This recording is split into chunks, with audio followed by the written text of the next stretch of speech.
आप हमेशा डॉक्टर सोइन हमेशा नई नई तकनीक मतलब कटिंग एज टेक्नोलॉजी पे वर्क करते रहते हैं। और मुझे जहां तक याद है आप अपने जब ट्रेनिंग लिवर ट्रांसप्लांट ट्रेनिंग कर कर आए तो ये ब्रांच तो बहुत ही नई थी उस टाइम पे, और आपने पहला लिवर ट्रांसप्लांट इंडिया में किया। अभी कौन कौन से आप स्टेप्स उठा रहे हैं कि लोग लिवर की बीमारी को जल्दी पकड़ें, डिटेक्ट करें, अवेयरनेस बढ़े?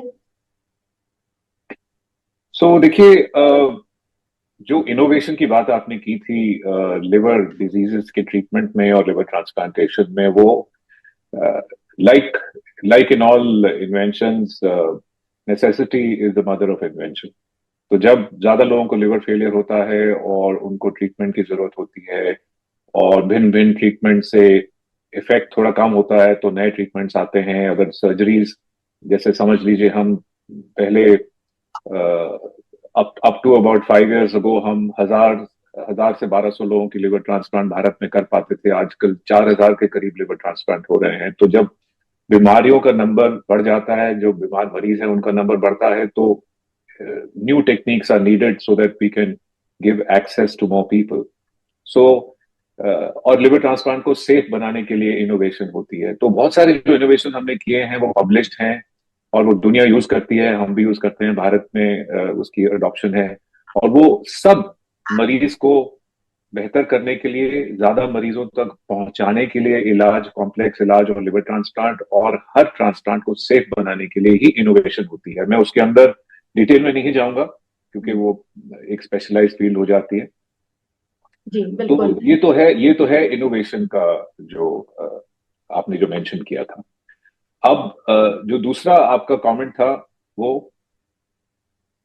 दूसरा हम जानना चाहते थे कि जैसे अवेयरनेस आप कैसे प्रोपेगेट कर रहे हैं, कैसे लोगों को इसके बारे में और ज्यादा से ज्यादा अवेयर कर रहे जी हैं कि लिवर की बीमारी को भी उतना ही संजीदगी से लेना चाहिए जैसे किसी और ऑर्गन का है। जी जी जी। उसके लिए देखिए, जो अवेयरनेस कैंपेन्स होती हैं, हम there are many methods of doing it. तो ऑनलाइन आजकल बहुत पॉपुलर है, तो उसमें हम लोगों ने एक, फॉर एग्जांपल आज ही एक लिवर शो जारी किया है, जो कि 5 एपिसोड्स होंगे उसमें, और इस तरह के 5 सीजन्स होंगे अगले 5 साल। तो उसमें हम कॉमन लिवर डिजीजेस के बारे में डिस्कस करते हैं, उनसे कैसे बचा जाए, prevention, treatment and cure, and लोगों की मिथ्स हटाते हैं ताकि उनको लिवर डिजीज से थोड़ा डर लगे, लेकिन लिवर के इलाज से डर ना लगे और Yes, गलत इलाज ना करें। तो एक तो बिल्कुल। वो है। सो मीडिया है, हम अपने हम्म, पर्सनल वेबसाइट्स पे, हॉस्पिटल वेबसाइट्स पे और इस तरह के जो शोज से सारों से इंफॉर्मेशन लोगों तक पहुंचाते हैं। और सबसे इंपॉर्टेंट चीज ये है कि प्रिवेंशन सिखाया जाए लोगों को, और मिथ्स, जो लोगों की जो गलत फहमियां है, वो हटाई जाए। तो बिल्कुल। ये एफर्ट होना चाहिए।